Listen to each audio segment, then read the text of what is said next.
हमारे विभिन्न ज्ञानवर्धक कार्यक्रम देखने के लिए आप हमें अभी सब्सक्राइब करें, बेल आइकन को प्रेस करें ताकि आप देख सकें हमारा कार्यक्रम सबसे पहले। नमस्कार। योगों की कड़ी में पुनः एक योग को लेकर उपस्थित हुआ हूँ, लक्ष्मी नारायण योग। यह योग जो है शुक्र और बुध की युति से बनता है। चूँकि योग शुक्र 3-4 तरह से ये योग बनते हैं, लेकिन सबसे ज़्यादा जो प्रभावशाली है वो युति से है।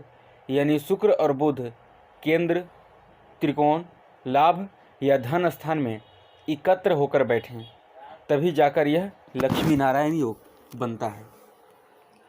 जब शुक्र और बुध एक दूसरे को देखें तो ये तो संभव ही नहीं है। ऐसा किसी भी कीमत पर संभव नहीं है कि शुक्र और बुध दोनों एक दूसरे को देखें, क्योंकि जहाँ पर शुक्र होगा या तो बुध उसके साथ होगा या उसके आगे पीछे बुध होगा। जहाँ पर बुध होगा शुक्र या तो उसके साथ होगा या फिर उससे एक घर आगे या फिर एक घर उससे पीछे होगा।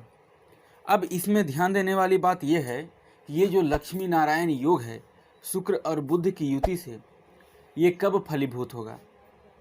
देखिए, सर्वप्रथम तो इन दोनों ग्रहों में से कोई भी एक ग्रह न तो मारक होना चाहिए न अस्त होना चाहिए।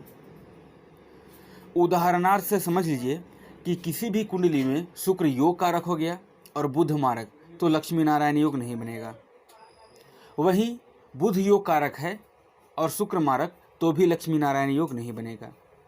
लक्ष्मी नारायण योग बनने के लिए शुक्र और बुध का योग कारक होना सबसे पहला कारण है। शुक्र और बुध दोनों अत्यंत योग कारक अवश्य होने चाहिए। अब इसमें यह हो सकता है कि शुक्र या बुध में से कोई एक केंद्र का मालिक हो जाए और दूसरा अष्टम या छठे या 12वें स्थान का स्वामी हो जाए। वैसा हो सकता है कि या तो कोई दोनों में से एक त्रिकोण का मालिक हो जाए, फिर दूसरा छठे, 8वें, 12वें का मालिक हो सकता है। कोई एक नवम का मालिक हो जाए तो 12वें का मालिक हो सकता है। क्योंकि अधिकांश लग्न में या तो जहाँ पर शुक्र योग कारक है वहाँ पर बुध मारक हो जाएगा, और जहाँ पर बुध योग कारक है वहाँ पर शुक्र मारक हो जाएगा। और जब ये दोनों योग कारक होंगे तब वहाँ पर एक कोई ग्रह त्रिकोण का स्वामी होगा और कोई एक उसकी राशि त्रिकोण में आ जाएगी और एक उसका छठे, 8वें, 12वें भाव में आ जाएगा। लेकिन योग कारक वहाँ पर रहेंगे, क्योंकि त्रिकोण के स्वामी को 6, 8, 12 भाव के स्वामी होने का दोष नहीं लगता। ये शुक्र और बुध का लक्ष्मी नारायण योग जो है युति से तो नहीं बनेगा, युति से बनेगा लेकिन दृष्टि संबंध से नहीं बनेगा। अब उसके बाद ये एक दूसरे का राशि परिवर्तन कर लें, यानी शुक्र की राशि में बुध बैठा हो, बुध की राशि में शुक्र बैठा हो, तो भी लक्ष्मी नारायण योग बनेगा। लेकिन हाँ, इसमें यह ध्यान देने वाली बात है कि कहीं ऐसा ना हो कि दोनों एक दूसरे के नीच राशि में बैठे हुए हों। ये बात को ध्यान रखना है, क्योंकि नीच राशि जहाँ परिवर्तन के क्षेत्र में, जैसे शुक्र चला गया, मान के चलिए कि बुध की राशि कन्या में चला गया और बुध जो है वो शुक्र का या तो मूल त्रिकोण राशि तुला में जाए या वृषभ में जाए, तो यहाँ पर शुक्र तो कन्या राशि में नीच का हो जाएगा, तो यहाँ पर लक्ष्मी नारायण योग नहीं बनेगा। ध्यान रखिए कि ये दोनों राशि परिवर्तन करें तो नीच के नहीं होने चाहिए। और प्रभाव कितना इसका फल मिलेगा जन्म कुंडली में, देखिए जितना ये अधिक बलवान होगा। अब बलवान कैसे हो, हम ये कैसे देखें कि दोनों ग्रह जो है एक साथ युति हैं वो कैसे बलवान हैं। तो सर्वप्रथम देखिए कि डिग्री में 12 से लेकर 20 के अंतर्गत होना चाहिए उनका। 12 से 20 के ही बीच में कोई एक डिग्री उनका होना चाहिए, या तो 13 हो या 15 हो, 14 हो, 18 हो, 19 हो, 17 हो, 16 हो, कोई भी एक हो, लेकिन 12 से लेकर 20 के ही बीच भी यदि डिग्री आ जाती है 12 से लेकर 20 के बीच में शुक्र और बुध दोनों का, तो ये युवावस्था में आते हैं। वहीं ये दोनों यदि अष्टक वर्ग में बलवान हैं तब जाकर होगा। षडबल में देखिए इनका बल कैसा है। उसके बाद विंशोपक बल, जो भी सूक्ष्म कुंडली है, जैसे नवांश कुंडली, दृष्कान कुंडली, होरा, चतुर्थांश, सप्तमांश, नवमांश, दशमांश, द्वादशांश, जो भी सूक्ष्म कुंडली है, षोडश वर्ग जो बताए गए हैं, उनमें ये दोनों ग्रह या तो उच्च राशि के होने चाहिए। कहीं ना कहीं पर कोई दोनों ग्रह एक उच्च राशि का हो, एक मूल त्रिकोण का हो, या तो उच्च का होना चाहिए, मूल त्रिकोण का होना चाहिए, या अपनी स्वराशि का होना चाहिए।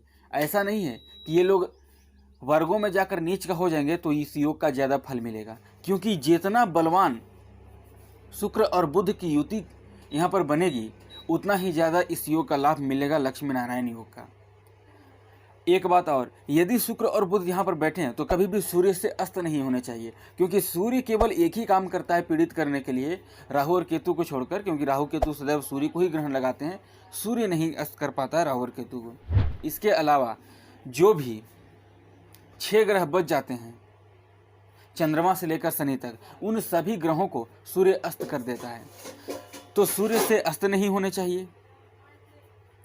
अब उसके बाद ध्यान देख दीजिए कि शुक्र और बुध का लक्ष्मी नारायण योग केंद्र के किसी भी घर में 1, 4, 7, 10 या त्रिकोण में पंचम या नवम अथवा लाभ या धन भाव में बन रहा हो परिवर्तन के द्वारा, युति के द्वारा, और उसे कहीं से भी बृहस्पति की दृष्टि आ जाए उस योग पर, या उन दोनों योगों को बृहस्पति देख ले उस योग को या उन दोनों ग्रहों को, अथवा उस कुंडली में जो भाग्य का मालिक है, कोई भी हो सकता है भाग्य का मालिक, शनि भी हो सकता है, मंगल भी हो सकता है, सूर्य भी हो सकता है, बुध भी हो सकता है, खुद शुक्र भी हो सकता है, गुरु भी हो सकते हैं, तो कोई भी हो, भाग्य का मालिक भी यदि उस योग को देख ले तो ज़्यादा फल मिलता है इस राजयोग का, क्योंकि नवमेश भाग्य का मालिक जब देखेगा लक्ष्मी नारायण योग को तो ज़्यादा फलीभूत इसका होगा।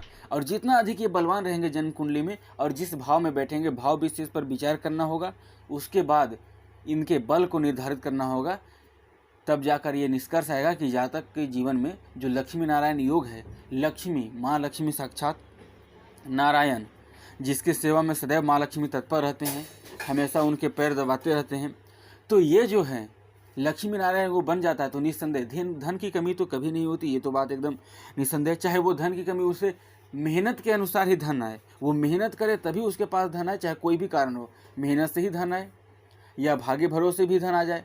भाग्य का मतलब है लॉटरी सट्टे जुए से भी आ जाए, लेकिन आ तो रहा है ना।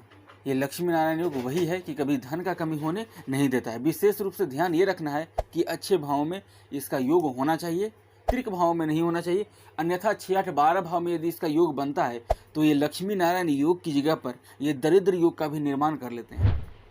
उदाहरण से समझ लीजिए कि 6ठे, 8वें, 12वें भाव में बैठ गया, ये शुक्र और बुध की युति बन गया और उसकी ये दोनों बैठ गए, कोई 6ठे में बैठ गया, कोई 8वें में बैठ गया, कोई 12वें में, या तो दोनों का युति 6 और 12 में से किसी भी भाव में हो जाए और एक धन या लाभ का मालिक होकर बैठ जाए या फिर भाग्य का मालिक भी होकर बैठ जाए, जमीन जायदाद का, चतुर्थ का भी, तो कभी भी लक्ष्मी नारायण योग नहीं बनेगा। उस स्थिति में ये दरिद्र योग बनाने का काम करेगा। तो योग भी होता है और दुर्योग भी बनता है जन्म कुंडली में। योग भी बनते हैं, दुर्योग भी। एक ही ग्रह योग भी बनाते हैं, दुर्योग भी। वही बृहस्पति यदि बलवान होकर केंद्र में अच्छी स्थिति में बैठता है योग कारक होकर तो सभी दोषों को नाश भी कर देता है, और वही बृहस्पति कमजोर अथवा 6, 8, 12 भाव का स्वामी होकर लग्न में या केंद्र में बैठ जाता है तो सभी दोष को लाभित करके भी जीवन में खड़ा कर देता है। ये दोनों काम